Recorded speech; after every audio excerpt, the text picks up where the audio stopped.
જો કાનમાં બંને કાનમાં દવા નાખી અને રૂ લગાવી દીધું છે મસ્ત. ઓકે, અને જો રાત્રે સુઈ જઈએ ને એટલે પેલું લસણ ને અજમા વાળું તેલ નાખવાનું છે બેટા. હા, તો કેટલો ગુસ્સો કરે છે.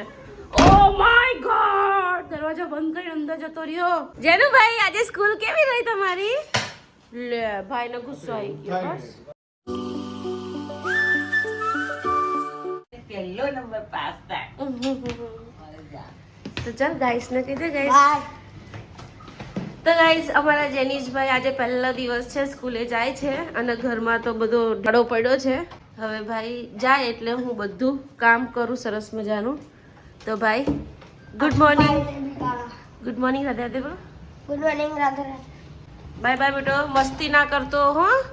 ટીચર ભણાવે ભણજે, મસ્તી ના કરતો, તોફાન ના કરતો. મને ખબર છે તારો, ખબર છે નાટકબાજ. ગુડ મોર્નિંગ રાધે રાધે, જય શ્રી કૃષ્ણ. તો ગાઈસ આજે તો બહુ દિવસ પછી અમારા જેનીશભાઈ સ્કૂલે ગયા છે.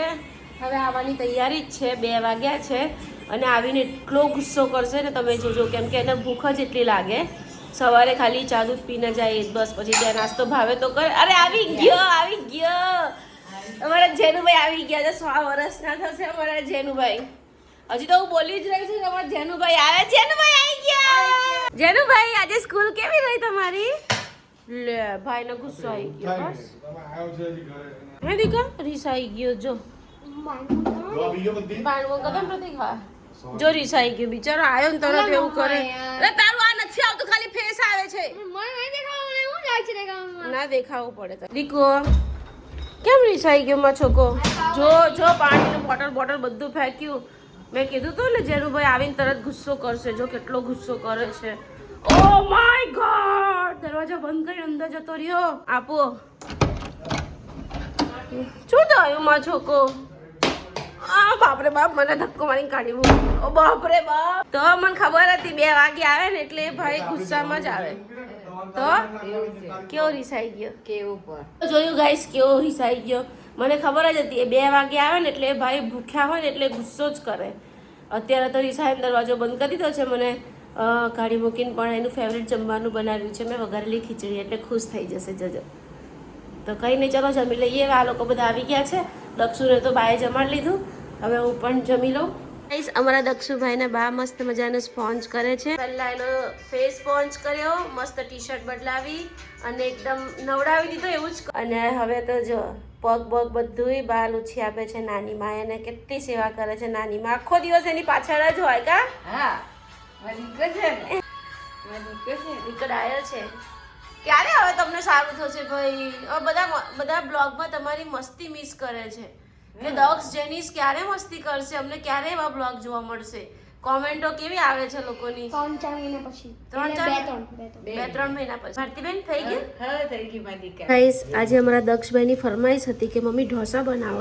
મસ્ત મજાના ઢોસા બનાવું છું. દાળ થઈ ગઈ છે, પેપર ઉતરે છે, અહીંયા મસાલો થઈ ગયો છે, આ ખીરું છે. તો ચાલો દક્ષુભાઈને મસ્ત મજાના ઢોસા બનાવીને ખવડાવી દઈએ. ગાઈસ આજે તો અમારા દક્ષુભાઈ જાતે ઢોસા ખાય છે. ઓનલી ફોર પેપર એન્ડ દાળ. દાળ પણ ગાળેલી. હા, અને જાતે ખાય છે ભાઈ. કેમ દીકુ આજે ફ્રેશનેસ લાગ્યું? બાએ તને મસ્ત સ્પોન્જ કર્યો તો લાગ્યો ને? મજા આવી ગઈ? જમી લો બેટા, મસ્ત ગરમા ગરમ બનાવું છું.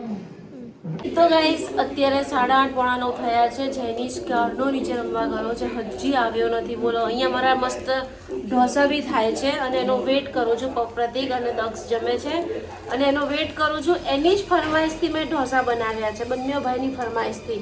અને એ ભાઈ છે જ નહીં, કંઈક ગાયબ જ છે. બોલો અને આજે તો એનો કાનમાં બહુ દુખ્યું. કૂદીને રડતો હતો કે મને કાનમાં દુખે છે એમ. તો દવાખાને લઈ ગઈ હતી, દવા લઈ આવી એની માટે. શું કુદાકુદ કરે છે તું?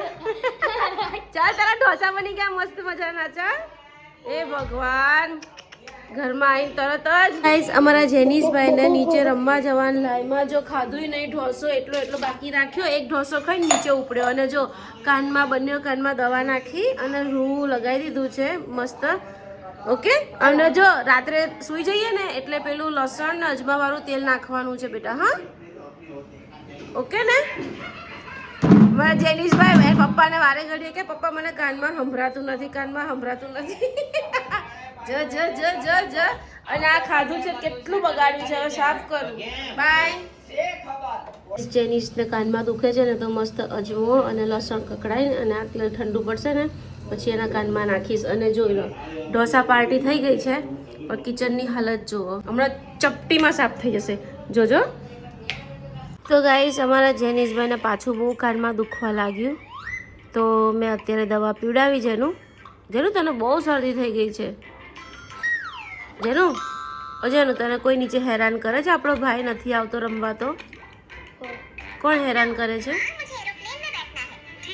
હે જો તો કેટલો મોબાઈલમાં બિઝી છે જવાબે આપે છે એ ઢગો પડ્યો જોયું કેટલો મોબાઈલમાં બિઝી છે મમ્માને જવાબે નથી આપતો રાધુ હેરાન કરે છે તને પછી સોરી અભી